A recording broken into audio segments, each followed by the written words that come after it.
Magandang umaga mga kaklase. Alam niyo ba ang ibig sabihin ng Economies of Scale at Economies of Scope?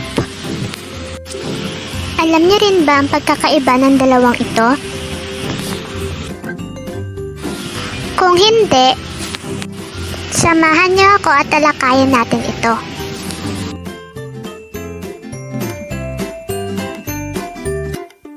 Good morning everyone, my name is Bernadette Dugay. And I am Dayan Madera. And I am Darlene Palacio. And our topic for today is all about the economies of scale and economies of scope in corporate strategy. Okay, let's start.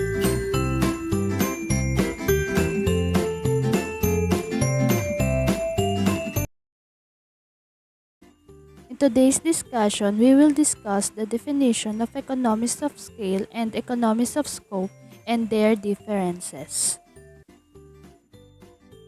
Economies of scale. Economies of scale are cost advantages reaped by companies when production becomes efficient. Companies can achieve economies of scale by increasing production and lowering cost. This happens because costs are spread over a larger number of goods. Cost can be both fixed and variable. So, economies of scale is a term frequently used in microeconomics to describe the situations in which, as your business grows, you can produce at a lower cost per unit. So, mag-i-increase yung savings ng cost mo if nag-i-increase din yung output produced. So, more production using the same material will decline the cost of companies. And by using a bigger plant, can achieve the large volume of output. So dito sinasabi na magkakaroon ka ng large volume of output if you are using a bigger plant and the product produced was made out of the same materials. So dito, nasasabi na dito yung product standardization.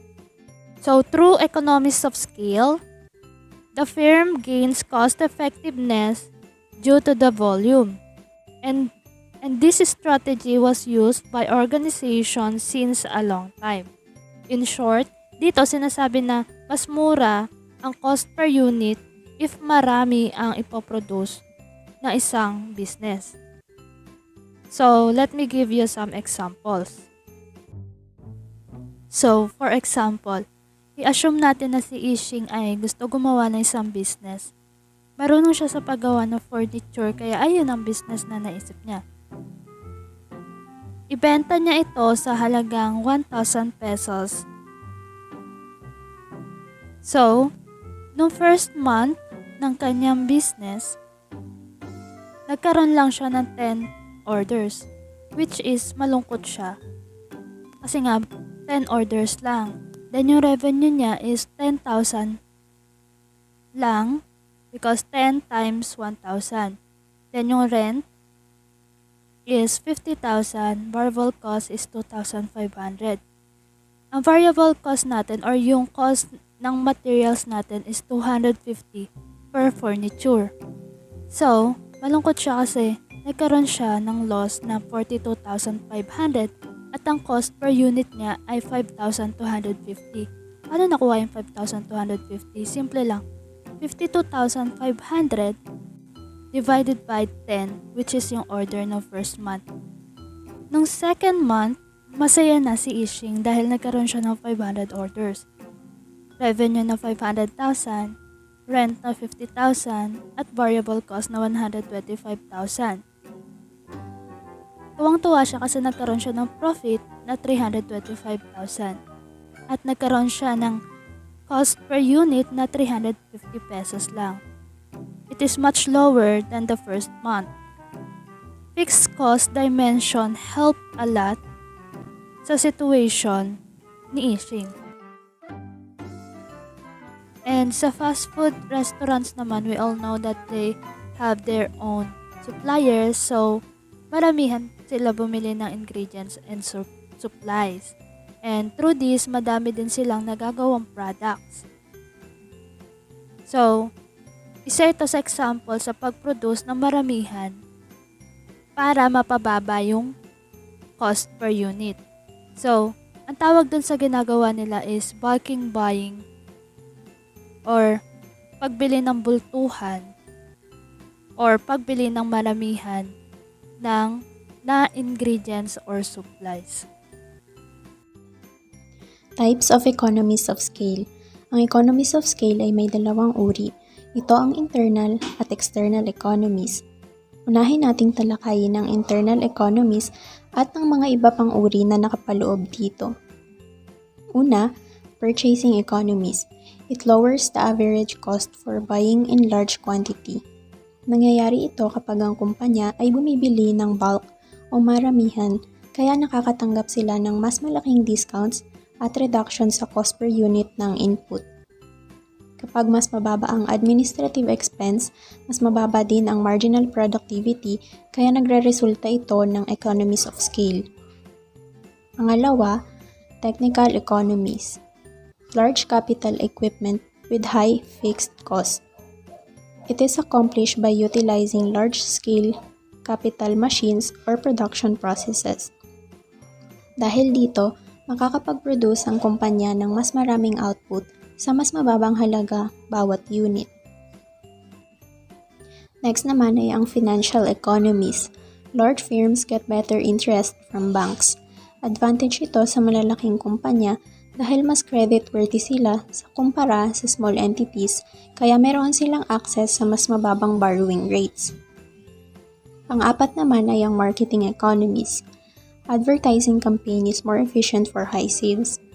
Kapag ang isang kumpanya ay may sapat na bargaining power, pwede nitong i-allocate ang kanyang advertising at marketing budget sa isang malaking output, at katumbas naman noon ay bumili ng mga input sa pamamagitan ng bulk orders para makabawas ng expenses at madagdagan ng mga discount prices.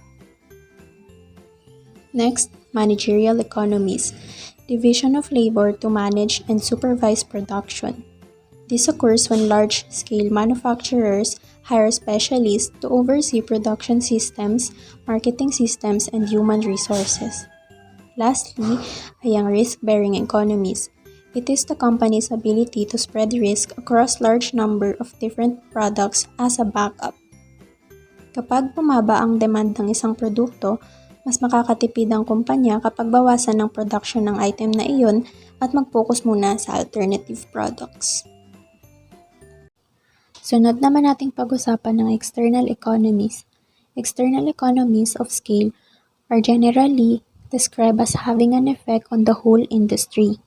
So habang lumalago ang isang industriya, bumababa din ang average cost nito. Ang external economies ay may apat na uri: economies of concentration, specialization, information, and lobbying economies. Una, economies of concentration. When large number of firms concentrate in an area, then all these firms get some common benefits. Kapag dumami na ang mga kumpanya sa isang area, mas dumadami din ang opportunity na mag-expand ang infrastructures, transportation, banking and financial services, at labor. Magkakaroon ito ng magandang resulta sa mga kumpanya dahil mababawasan ang kanilang operational cost. Next, economies of specialization arise when suppliers and workers start to focus on a particular industry due to its size. Ang specialization naman ay tumutukoy sa pagtaas ng level ng productivity ng kumpanya. Habang mas dumadami ang bilang ng mga negosyo, mas mataas din ang demand para sa trabaho. Sa katulad na paraan, mas madali ring makakahanap ang trabaho ang mga specialized workers. Ikatlo ay ang economies of information.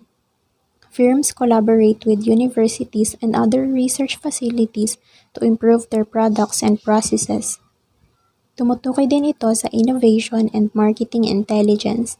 Dahil dito, mas magiging accessible para sa mga kumpanya ang trade and technical publications. Last ay ang lobbying economies. arise from an increase in bargaining power as industries become more significant. Mayroong mga industries na maaaring maging napakahalaga, kagaya na lamang ng oil industries. Habang tumataas ang importansya ng isang industriya, tumataas din ang kanilang bargaining power sa mga politicians and local governments. In return, magbe-benefit pa rin ang karamihan dahil marami itong nai-offer na trabaho at dahil na rin sa malaking taxes na binabayaran nito. Now, let's move on to economies of scope. It is an economic factor that makes manufacturing multiple products together more cost-effective than manufacturing them individually. Economies of scope allow a company to gain efficiency from producing a large variety of products. Halimbawa nito ang pag-manufacture ng sapatos na mayroong variety na pangbabae at panlalaki. Mas makakatipid ang kumpanya kapag nag-produce din sila ng pangbatang sapatos. Bakit? Dahil ang production, labor, materials at distribution channels na gagamitin sa mga nasabing produkto ay maaaring pag-isahin na lamang. Take note na ang layunin ng economies of scope ay mapababa ang average ng kabuuang halaga kapag mas maraming iba't ibang produkto ang nagawa. Good day everyone, I'm Dayan Madera and I'm gonna discuss the three primary classifications of economies of scope. So first is the co-products, which are created when a byproduct of the production process can be used independently, both reducing waste and increase revenues. This happens when one good is produced and then another good is made as a byproduct or as a kind of side effect of the process. Sometimes one product might be a byproduct of another but have value for use by the producer or for sale. So nangyayari ito kapag nagpo-produce ng product then makakabuo ka pa ng ibang mga produkto mula roon na maaari mo ring ibenta. In that way, it increases profit and reduces waste. Next is the complementary production process that results from the direct interaction of two or more production processes. When production processes are similar or shared between multiple products, this can help generate economies of scope. So kapag complementary production process, same process ang gagamitin para sa iba't ibang products. And isa sa mga example nito ay sa field ng agriculture, which is yung tinatawag na companion planting. So sa companion planting, magtatanim ng iba't ibang halaman o gulay na may complementary characteristics. May nagbibigay ng nutrients sa soil at meron ding nag-a-act as pest or insect repellents. So in that way, nakaka-reduce siya ng cost sa pagbili ng fertilizers at ng insect or pest repellents.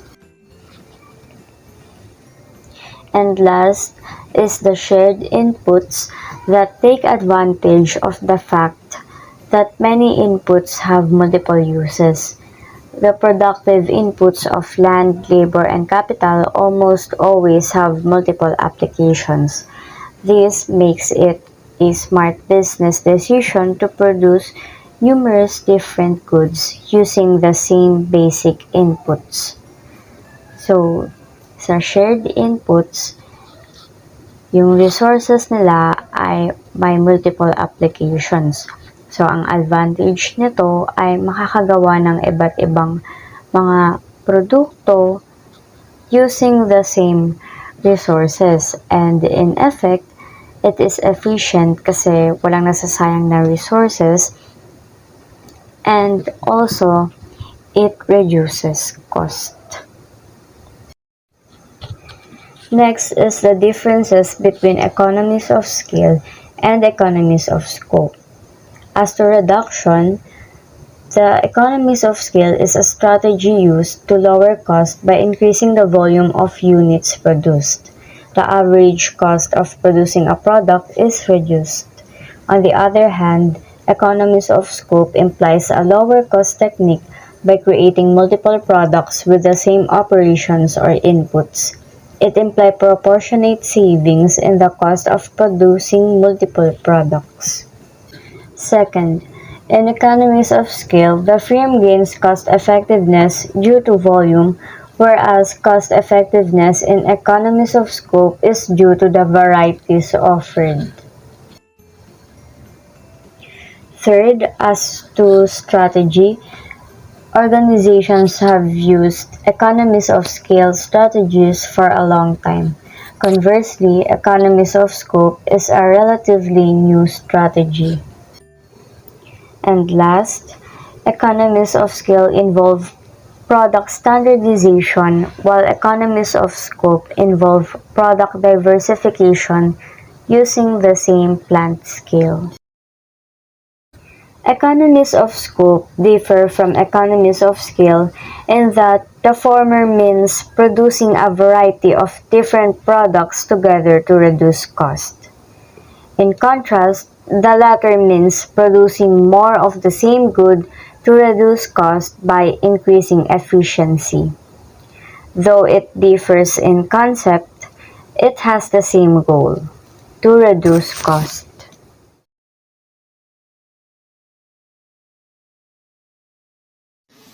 And that's all for our report. Thank you.